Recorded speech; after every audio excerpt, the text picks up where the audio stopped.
Таджиков так скоро отдадут в рабство. Досмотрите это видео до конца, и вы узнаете, о чем договорились лидеры Таджикистана и Китая.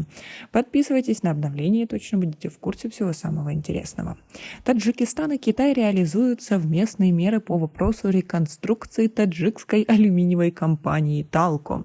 К такому соглашению пришли главы Таджикистана Эмомали Рахмон и Китая Си Цзиньпинь на встрече в городе Сиань 18 мая. Также стороны договорились принять необходимые шаги с целью реализации проекта по налаживанию производства электромобилей в Таджикистане и их запасных частей, сообщает пресс-служба главы государства. Было подчеркнуто, что внедрение современных китайских технологий по выращиванию и переработке сельскохозяйственной продукции, особенно хлопка, овощей и фруктов, будет выгодно обеим сторонам и тоже является одним из главных направлений взаимного сотрудничества.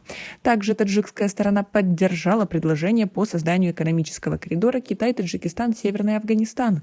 И в этом направлении посчитала важным разработку и реализацию проекта строительства участка дороги Варшес в Шугнанском районе Горно-Бадахшанской автономной области до перекрестка Кульма-Карасу и реконструкцию КПП Кульма-Карасу.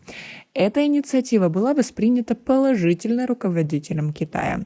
Рахмон и Цзиньпинь обсудили также вопросы восстановления авиалинии Душанбе-Пекин, развития туристической инфраструктуры Таджикистана, использования мощностей для расширения гуманитарного сотрудничества в сфере образования, в частности, увеличение количества образовательных квот Китая для Таджикистана. Главы государств также обсудили необходимость укрепления сотрудничества в сфере обеспечения безопасности и стабильности, в решении проблем воды и климата. В конце переговоров Эмомали Рахмон пригласил председателя Си Цзиньпиня посетить Таджикистан в удобное для него время.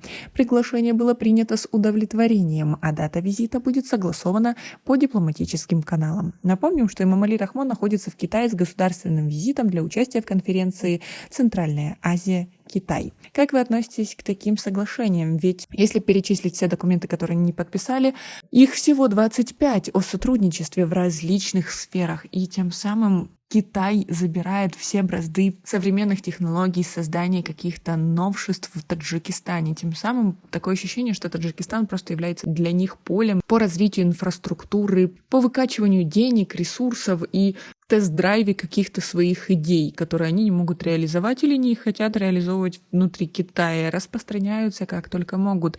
Они реально в Таджикистане заняли практически все сферы от образования до промышленности. Они добывают у нас золото, они строят у нас электромашины, они открывают у нас школы и приглашают таджиков к себе на обучение.